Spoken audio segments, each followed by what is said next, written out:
Selamat berjumpa kembali Bapak Ibu, saudari-saudara umat beriman terkasih dalam Tuhan. Salam sehat berlimpah berkat. Hari Kamis tanggal 5 Februari 2026, gereja memperingati seorang kudus, Santa Agatha. Ia seorang perawan dan martir. Saya mengajak kita sekalian merenungkan kutipan Injil Markus bab 6 ayat 7 sampai 13. Kita dengarkan sabda Tuhan. Dalam nama Bapa dan Putra dan Roh Kudus. Amin. Sekali peristiwa, Yesus memanggil ke-12 murid dan mengutus mereka berdua-dua. Ia memberi mereka kuasa atas roh-roh jahat dan berpesan kepada mereka supaya jangan membawa apa-apa dalam perjalanan. Kecuali tongkat, roti pun tak boleh dibawa. Demikian pula bekal dan uang dalam ikat pinggang. Mereka boleh memakai alas kaki, tapi tak boleh memakai dua baju. Kata Yesus selanjutnya kepada murid-murid itu, kalau di suatu tempat kamu sudah diterima dalam suatu rumah, tinggallah di situ sampai kamu berangkat dari tempat itu. Kalau ada suatu tempat yang tidak mau menerima kamu, dan kalau mereka tak mau mendengarkan kamu, keluarlah dari situ, dan kebaskan debu yang ada di kakimu sebagai peringatan bagi mereka. Lalu pergilah mereka memberitakan bahwa orang harus bertobat. Mereka mengusir banyak setan dan mengoles banyak orang sakit dengan minyak dan menyembuhkan mereka. Demikianlah sabda Tuhan. Bapak Ibu saudari-saudara umat beriman terkasih dalam Tuhan. Ketika merencanakan untuk mengutus murid-muridnya, Yesus membuat suatu keputusan yang kesannya atau nampaknya tidak manusiawi. Dia melarang para murid untuk tidak membawa roti, bekal, uang, tidak boleh. Yang boleh dibawa hanya tongkat dan dua helai pakaian atau dua baju. Ada apa gerangan di balik larangan Yesus ini? Apakah Yesus menghendaki suasana merana atau menderita bagi para muridnya?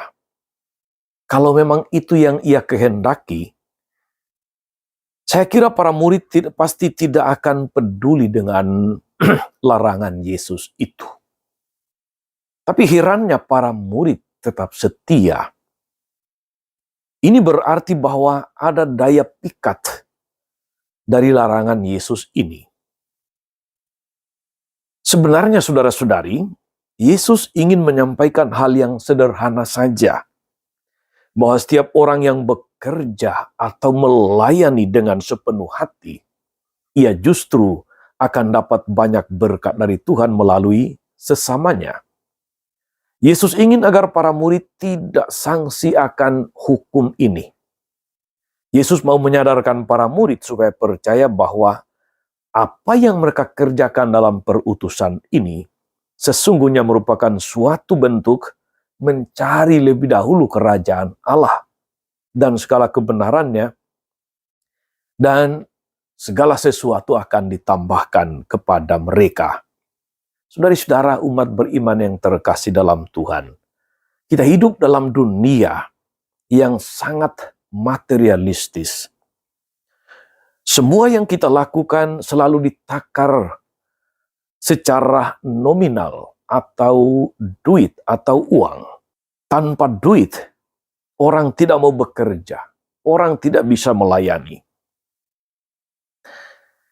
Ada kecenderungan yang sangat kuat untuk meniadakan ketulusan sebuah hati dalam memberi tenaga, pikiran, dan waktu. Yang ada hanya prinsip, saya memberi supaya saya mendapat. Do ut des. Bila prinsip ini terus mewarnai kehidupan kita sebagai para pengikut Kristus, maka arti dari iman Kristiani kita akan semakin hilang makna dasarnya, yaitu rela berkorban demi sesama.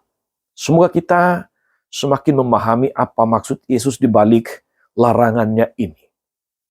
Supaya lebih bebas, supaya tidak terikat akan harta-harta duniawi atau macam-macam beban, tapi lebih terbuka untuk melayani, dan percayalah Tuhan tidak akan pernah membiarkan hamba-hambanya menderita.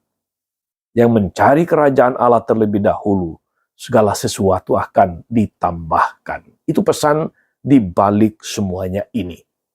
Semoga kita semakin menjadi pribadi-pribadi saudara-saudari yang siap melayani, siap bekerja, siap berkorban, karena itulah nilai dasar Kristiani kita. Tuhan Yesus memberkati. Amin. Tuhan Yesus Kristus, kami bersyukur atas firman-Mu yang meneguhkan kami akan perutusan para murid dan perutusan kami masing-masing. Kuatkan kami, agar di tengah dunia yang semakin materialistis ini, segala sesuatu dihitung dengan nominal, kami tetap memiliki hati yang siap berkorban, hati yang siap berbagi, hati yang siap memberi untuk sesama kami. Terpujilah Engkau sepanjang segala masa. Amin. Saudari-saudara sekalian, berkat Allah turun atas saudari-saudara.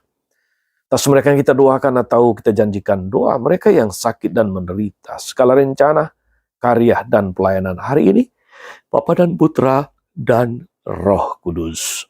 Amin. Tetap sehat teruslah menjadi berkat.